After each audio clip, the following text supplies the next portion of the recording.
Leçon de l'école du sabbat, mercredi 31 mai 2023. Un appel à la fidélité. Un appel à la fidélité. Le message du deuxième ange dans Apocalypse 14 est le suivant, je cite. Elle est tombée, Babylone la grande. Fin de citation. Dans Apocalypse 17, la femme identifiée comme étant la Babylone spirituelle, vertu de pourpre et d'écarlate, monte sur une bête écarlate, distribue la coupe de son vin et enivre le monde d'erreur.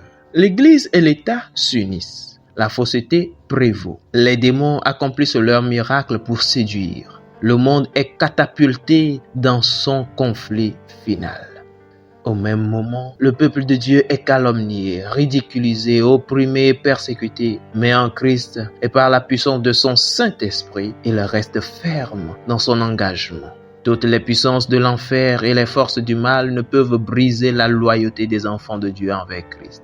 Ils sont protégés en lui. Il est leur refuge et leur appui. Un secours qui ne manque jamais dans la détresse. Psaume 46, le verset 1.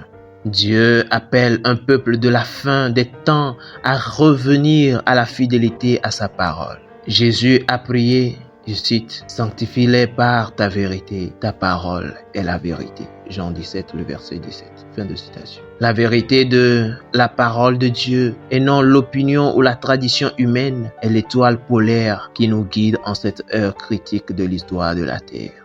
Voici une déclaration remarquable du Dr. Edward T. Hiscox, l'auteur du Standard Manual of Baptist Churches. En 1893, il s'est adressé à un groupe de centaines de pasteurs baptistes et les a choqués en expliquant comment le dimanche est entré dans l'Église chrétienne.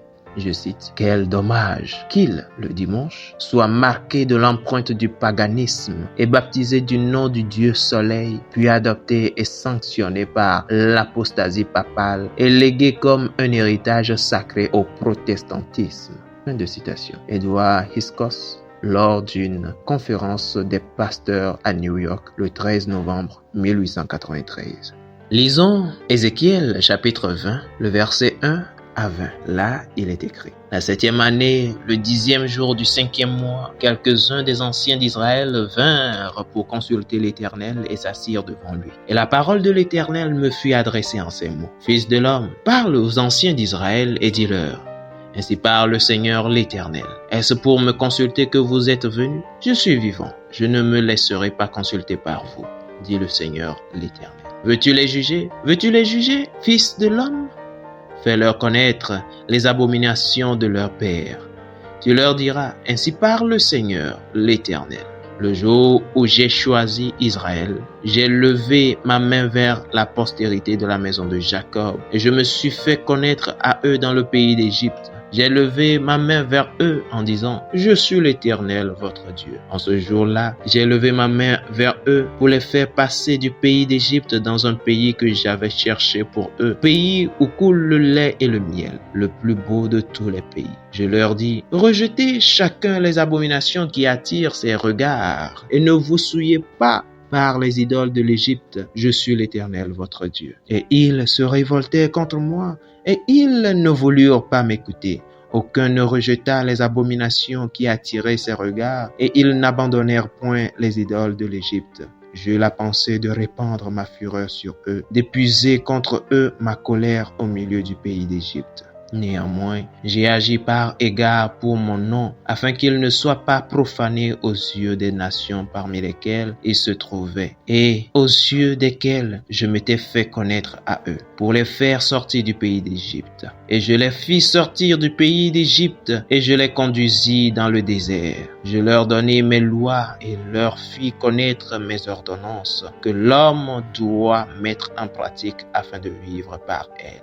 Je leur donnai aussi mes sabbats comme un signe entre moi et eux, pour qu'ils connussent que je suis l'Éternel qui les sanctifie. Et la maison d'Israël se révolta contre moi dans le désert. Ils ne suivirent point mes lois et ils rejetèrent mes ordonnances que l'homme doit mettre en pratique afin de vivre par elles. Et ils profanèrent à l'excès mes sabbats. J'eus la pensée de répandre sur eux ma fureur dans le désert pour les anéantir. Néanmoins, j'ai agi par égard pour mon nom, afin qu'il ne soit pas profané aux yeux des nations en présence desquelles je les avais fait sortir d'Égypte. Dans le désert, je levai ma main vers eux pour ne pas les conduire dans le pays que je leur avais destiné, pays où coule le lait et le miel, le plus beau de tous les pays. Et cela parce qu'ils rejetèrent mes ordonnances et ne suivirent point mes lois, et parce qu'ils profanèrent mes sabbats, car leur cœur ne s'éloigna pas de leurs idoles. Mais j'eus pour eux un regard de pitié, et je ne les détruisis pas. Je ne les exterminai pas dans le désert. Je dis à leurs fils dans le désert, ne suivez pas les préceptes de vos pères, n'observez pas leurs coutumes, et ne vous souillez pas par leurs idoles. Je suis l'Éternel votre Dieu. Suivez mes préceptes, observez mes ordonnances et mettez-les en pratique. Sanctifiez mes sabbats et qu'ils soient entre moi et vous un signe auquel on connaisse que je suis l'Éternel votre Dieu. Amen. Quel est l'essentiel du message d'Ézéchiel ici et comment le sabbat s'inscrit-il dans cet appel à la fidélité? Ézéchiel chapitre 20 est un appel pressant pour qu'Israël abandonne les pratiques païennes et adore le Créateur au lieu des faux dieux, en l'occurrence les idoles d'Égypte.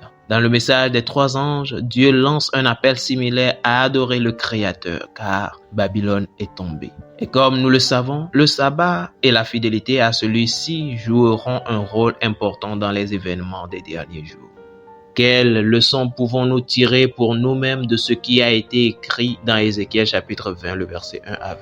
Voir aussi 1 Corinthiens chapitre 10, le verset 11, où il est écrit « Ces choses leur sont arrivées pour servir d'exemple, et elles ont été écrites pour notre instruction, à nous qui sommes parvenus à la fin des siècles. » Amen. Fidèles auditeurs et internautes, que Dieu nous garde. Amen.